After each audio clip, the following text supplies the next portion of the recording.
Glória a Deus. Te convido a abrir comigo na segunda carta aos Coríntios. No capítulo 7, nós vamos ler do verso 8 ao 13. Amém? Glória a Deus. A palavra do Senhor diz assim: mesmo que a minha carta tenha causado tristeza a vocês, não me arrependo. É verdade que a princípio me arrependi, pois percebi que a minha carta os entristeceu, ainda que por pouco tempo. Agora, porém, me alegro, não porque vocês foram entristecidos, mas porque a tristeza os levou ao arrependimento. Pois vocês se entristeceram como Deus desejava, e de forma alguma foram prejudicados por nossa causa. A tristeza, segundo Deus, não produz remorso, mas sim um arrependimento que leva à salvação.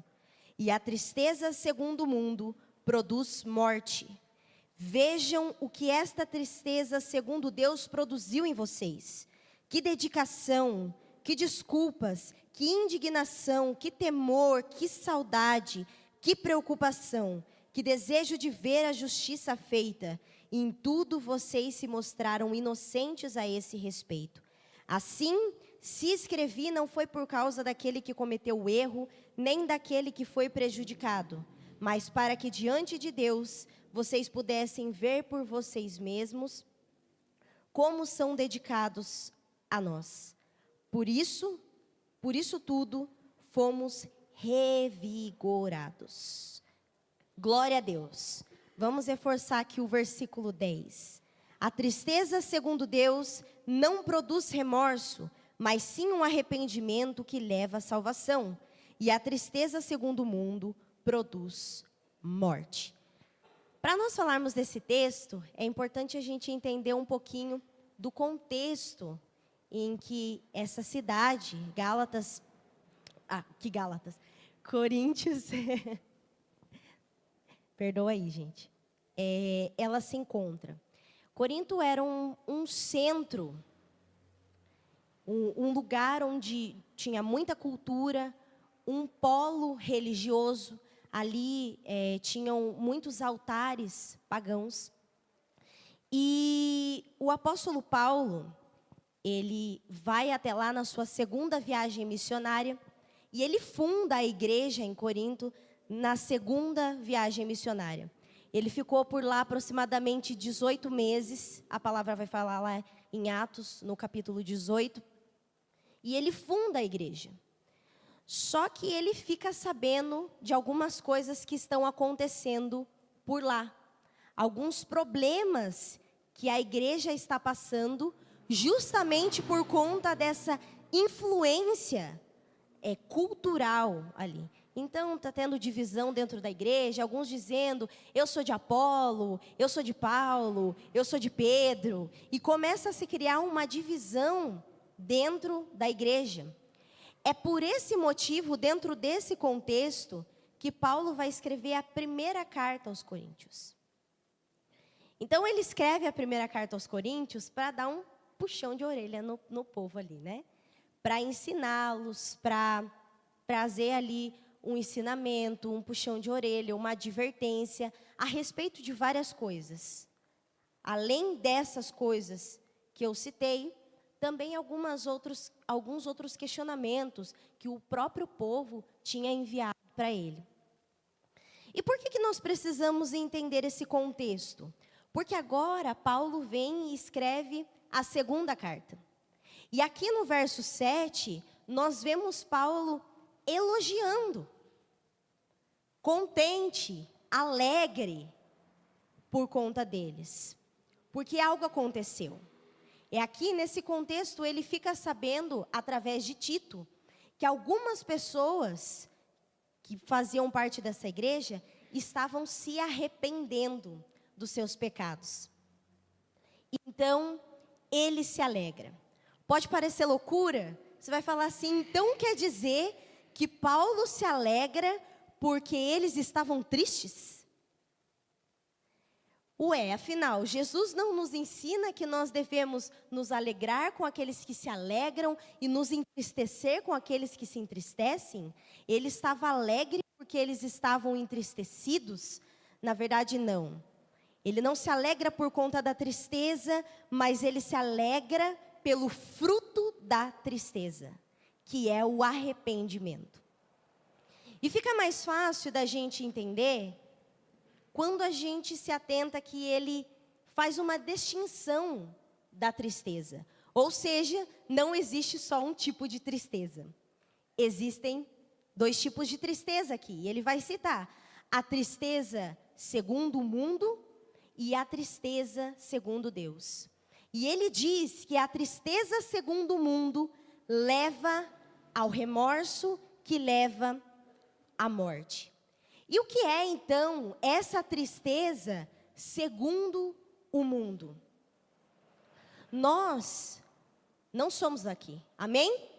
Nós somos peregrinos aqui, mas nós estamos sujeitos às coisas deste mundo. Então, muitas vezes, nós vamos passar por momentos tristes. Vamos ficar tristes com a perda de um ente querido, vamos ficar tristes em um momento de de uma perda de emprego, de uma vulnerabilidade de saúde. Mas não é essa a tristeza do mundo. Essa é uma tristeza circunstancial. Aconteceu algo que me deixou momentaneamente triste. Mas essa tristeza do mundo é uma tristeza do homem diante do pecado. Do homem sem Deus, ou o homem longe de Deus, diante do pecado. Quando ele peca e ele sente remorso e não arrependimento. E qual que é a diferença do remorso para o arrependimento? É porque o arrependimento te leva a uma mudança de conduta, a uma mudança de mentalidade. Enquanto o remorso te leva a chorar pela consequência daquilo que você fez. Então, olha só, eu não deveria ter feito isso, porque olha só o que me aconteceu. Eu não deveria ter feito aquilo, porque olha só o que vai me acontecer. Então, muitas vezes, quando nós nos distanciamos de Deus, ou quando estávamos longe do Senhor, não conhecíamos ao Senhor, quando nós pecávamos, quando nós fazíamos algo que fere a Deus, a palavra de Deus, não nos gera arrependimento, um sofrimento de, poxa vida, eu fui contra um princípio, eu fui contra a palavra de Deus, mas sim estou olhando para a consequência daquilo que eu fiz. Agora eu estou sofrendo porque eu pisei na bola, eu estou sofrendo porque eu tropecei, porque eu fiz algo de errado.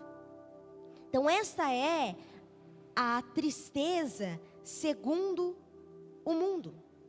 E ela vai produzir a morte. Porque ela não se arrependeu de verdade. E não existe salvação sem arrependimento. Sem arrependimento genuíno. Obrigada, glória a Deus pelo soco. A outra tristeza que Paulo vai falar é a tristeza segundo Deus. Pois é, Deus permite que nós fiquemos tristes e existe uma tristeza que vem de Deus, que é a tristeza que vai gerar o nosso arrependimento. E quem gera essa tristeza, o agente fundamental para gerar essa tristeza, para nos convencer do pecado, da justiça, do juízo, é o Espírito Santo. E ele vai gerar em nós esse arrependimento. E aí quando nós erramos, quando nós falhamos, nós não vamos olhar para a consequência apenas, mas nós vamos olhar para aquele que nós ferimos. Quando nós vemos Davi, em vários momentos da sua vida, errando, pecando contra Deus, ele diz: pequei contra Deus, pequei contra ti, Senhor. E ele se preocupa em se consertar com Deus e não em consertar a sua imagem perante a sociedade. Essa é a tristeza segundo Deus, que vai nos gerar arrependimento. E o apóstolo Paulo vai dizer que esse arrependimento vai levar à salvação. Glória a Deus. E se nós formos olhar lá para o Sermão do Monte, que é o que nós estamos conversando, estudando, aprendendo nas sextas-feiras, não tem como explanar tudo aqui, porque é muita coisa, nem no GD a gente está dando conta. Mas quando nós vamos olhar para o pobre de espírito, é aquele que reconhece que sem Deus não é nada, que depende desesperadamente da graça do Senhor, que depende desesperadamente da intervenção de Deus, que precisa de Deus. Porque a palavra do Senhor vai dizer lá em Isaías, no capítulo 64, que toda a nossa justiça perante ao Senhor são como trapos de imundícia, e nós somos como um imundo. É forte, né? Mas esses somos nós sem Deus. E ser pobre de espírito é justamente reconhecer a minha realidade, a minha carnalidade, a minha natureza pecadora que me leva a todo momento a querer fazer aquilo que desagrada a Deus. E aí em seguida vem os que choram, porque aqueles que se deparam com a sua natureza pecaminosa, reconhece quem é, não tem como nós não nos desesperarmos e chorarmos por quem nós somos aqui dentro. Porque o Senhor nos regenerou, mas o pecado continua aqui.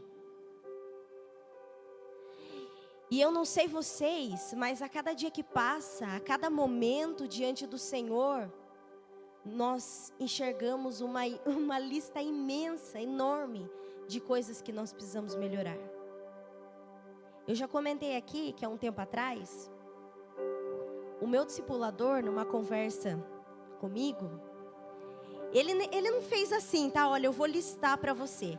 Mas na conversa, eu consegui identificar pelo menos umas 10 coisas que eu precisava melhorar.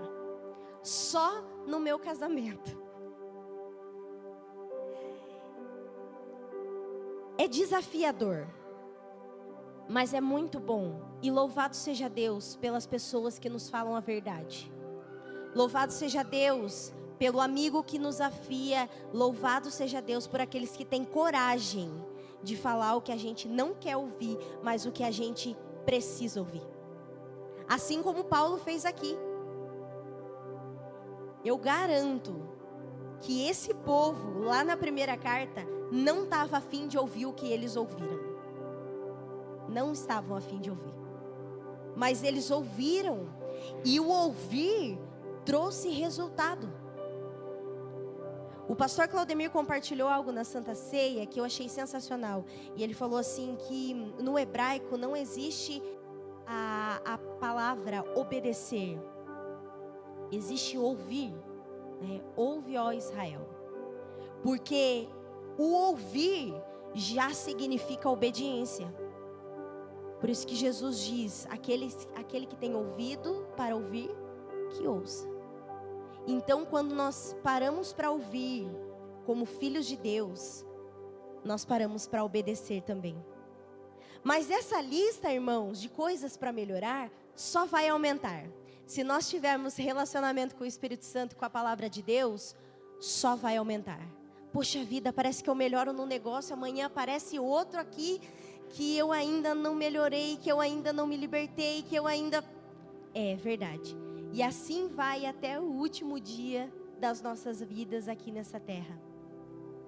Mas quando nós nos deparamos com a nossa natureza humana, quando nós fazemos alguma coisa que desagrada a Deus, ainda que de forma muitas vezes inconsciente, isso precisa nos entristecer, precisa doer.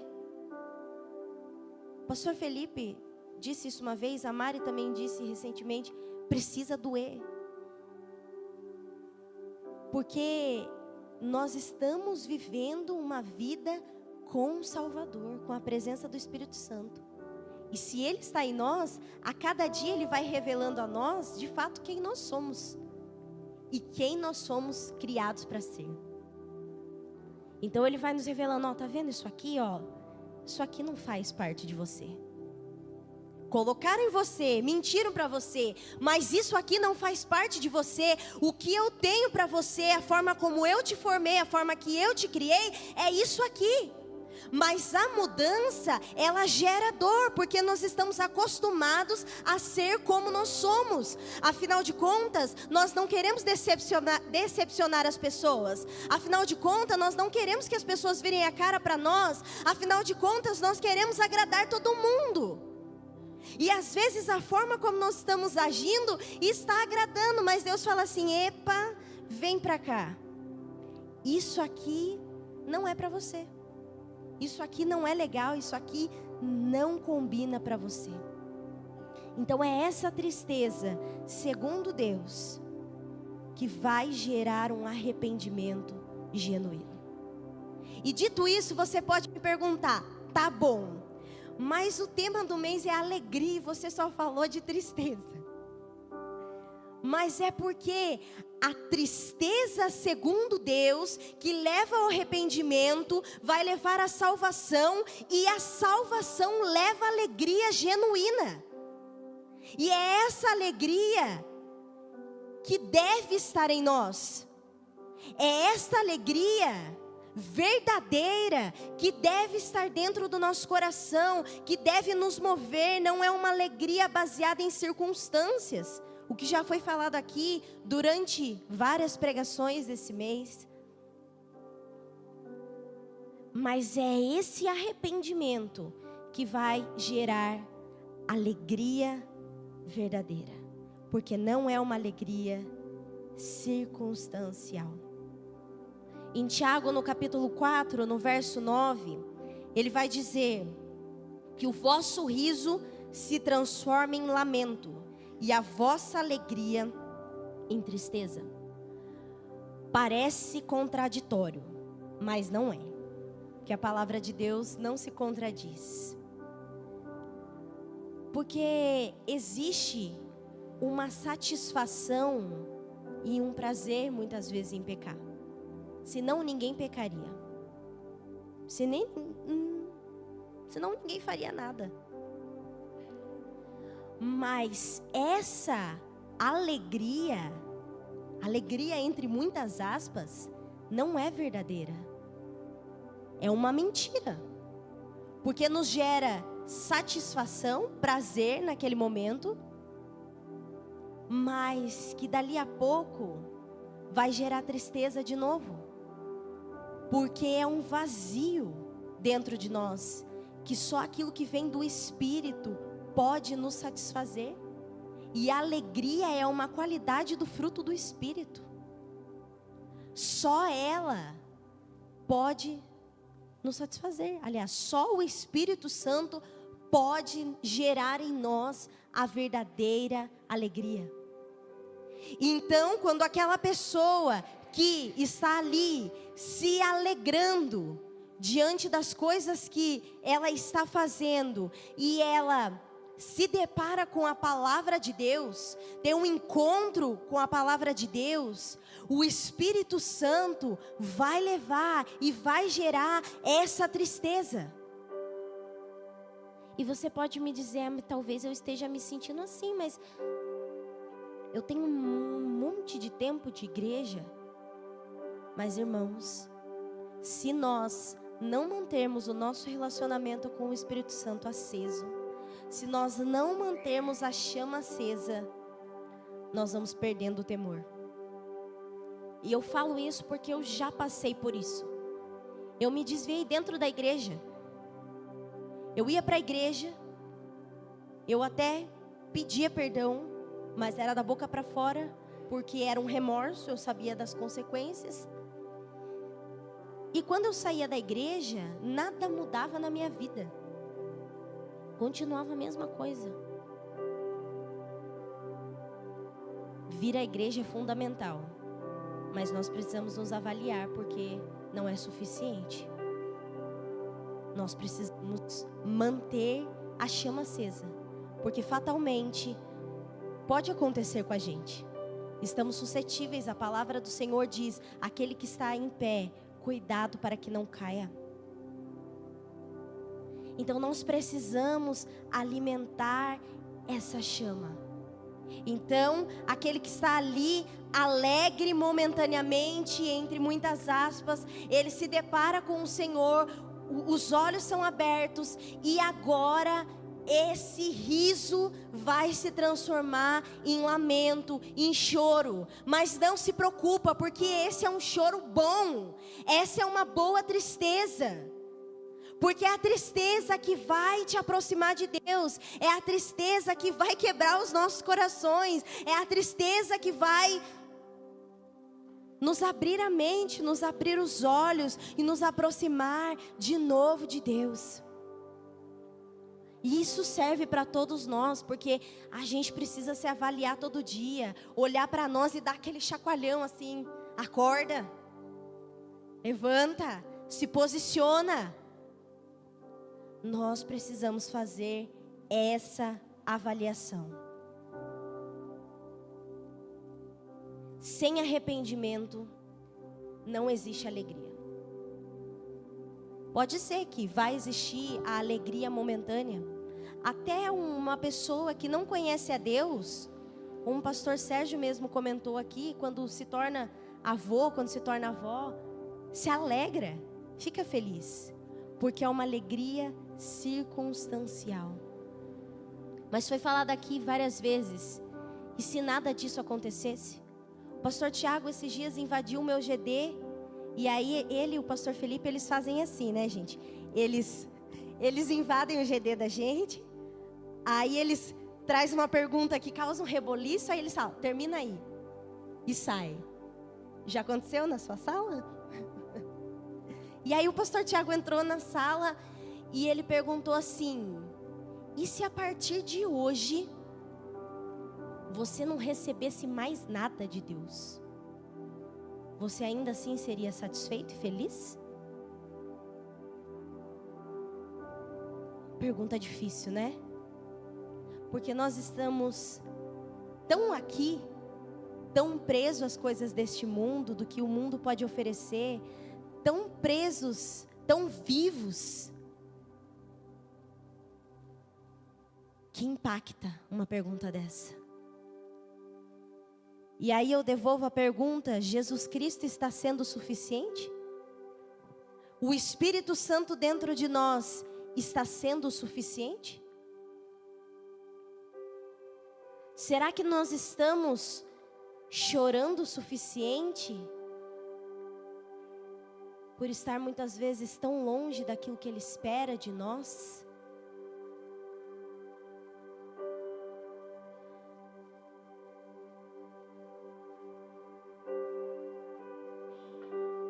Mas e agora?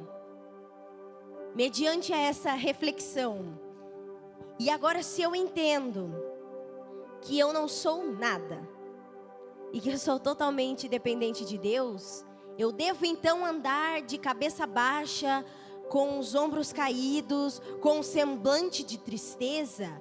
Não. E aí que é a loucura do Evangelho, porque é quando não temos nada que temos tudo.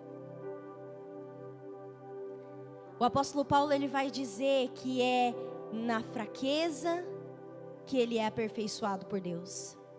Sabe por quê? Porque quando você se sente forte, normalmente é porque você está no controle da situação. Então você está conseguindo enxergar tudo, tenho tudo planilhado, eu estou no controle da minha vida. Vai tudo dar certo, sair exatamente como eu planejei. E será que nesse momento o poder de Deus está se aperfeiçoando em você? Será que Ele tem espaço para fazer isso? Será que Ele tem espaço para fazer isso em nós? Se nós estamos no controle? Mas quando nós entendemos a nossa fraqueza, quando nós entendemos de fato quem nós somos, aí nós damos espaço para Deus. Hoje, vou confessar para vocês que antes de pregar lá em casa, eu falei para o meu marido que eu estava muito nervosa, que eu estava me sentindo despreparada. Não que eu não tenha me preparado, mas estava me sentindo despreparada. E ele me respondeu só assim: é bom se sentir assim. Aí que é bom mesmo, se sinta assim mesmo. E é verdade, porque isso mostra que não sou eu, mas é Ele. Ele vai fazer pela misericórdia e pela graça dEle, do jeito que Ele quiser, na hora que Ele quiser, independente das minhas insistências, das minhas ações. Deus age da forma que Ele quiser. Claro que isso não tira a nossa responsabilidade, mas é nas nossas fraquezas que o poder de Deus se aperfeiçoa. E então agora que eu reconheço quem eu sou, eu não ando de cabeça baixa. Eu ando de cabeça erguida, não porque eu penso, nossa, eu sou muito boa, não, porque eu nada posso, mas pelas minhas forças nada posso, mas tudo posso naquele que me fortalece. Eu não tenho nada, mas aquele que é dono de tudo está dentro de mim. Nas minhas forças eu não posso fazer nada, eu não consigo fazer nada, mas Ele é dono de tudo, de todo o poder, de toda a autoridade que está nele. Então Ele está dentro de mim. Glória a Deus. O salmista vai dizer no Salmo 119, no verso 92: se a tua lei não fora toda a minha alegria, há muito teria perecido na minha angústia. Se a tua lei não fosse toda a minha alegria, e não só parte da minha alegria, toda a minha alegria, toda a minha satisfação, toda a nossa alegria e toda a nossa satisfação deve estar no Senhor. Por isso é a esperança para nós, amém? Porque a graça do Senhor nos alcança, e a graça do Senhor é o favor que nós não merecemos. Então quando nós reconhecemos que nada somos, que nós nos entristecemos pelos nossos erros e pela nossa condição, nós somos levados ao arrependimento. Esse arrependimento leva à salvação, e a salvação do Senhor nos leva à alegria genuína. Aleluia, glória a Deus.